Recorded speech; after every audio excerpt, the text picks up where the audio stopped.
Tonight, a loud noise coming out of Brownfield has some residents of the Otay Mesa community upset with our local military. NBC 7's military reporter is Leah Sutton, and full disclosure as we go into this, she is a former fighter pilot. That said, she can still be objective. Leah. Well, Mark, many affectionately call that noise the sound of freedom. It's certainly a welcome sound to Marines on the ground in war zones. But some homeowners near Brownfield say that the sound of an F-18 has become a real nuisance. But it looks like you could almost reach up and touch them. Glenn Peterson is talking about these F-18s from MCAS Miramar flying out of Brownfield.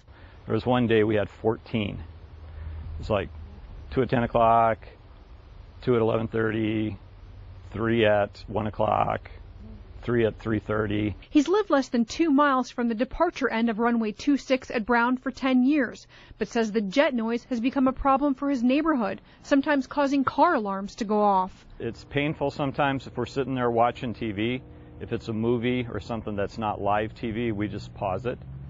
Because if you have to, raise the volume loud enough to be able to hear it over the airplane, the TV is then too loud. You have to, bring the volume back down when the airplane's gone.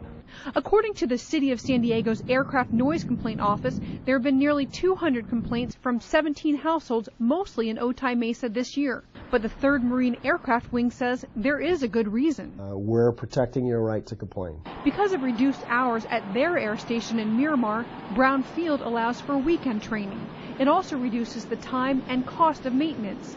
Each time an F-18 lands at Miramar, it requires a full inspection, but that's not the case at other fields. By going to Brownfield, we can apply some cross-country rules, minimize the man hours required to generate the stories that we need to out of Miramar. There are also specific rules pilots must follow at Brown. After takeoff roll, they're out of afterburner before they leave the runway. And like I said, they're on takeoff, they're up to 4,500 feet as quickly as possible, and they fly a very specific route over the ground. As for Glenn, he says he knows the Marines have to fly, but he hopes they'll avoid what he calls gunning it over his home. I would like them basically to go back to Miramar, but if they're not going to do that, if they would at least do whatever they do so it's not quite as loud. Well, Brownfield is open to all military aircraft, and it's not solely used by the Marine Corps. There's actually numerous military aircraft that conduct operational training there. The 3rd Marine Aircraft Wing says that they are responding to residents' concerns. For example, they've reinvigorated their program to make sure pilots are following the rules for takeoffs and landings.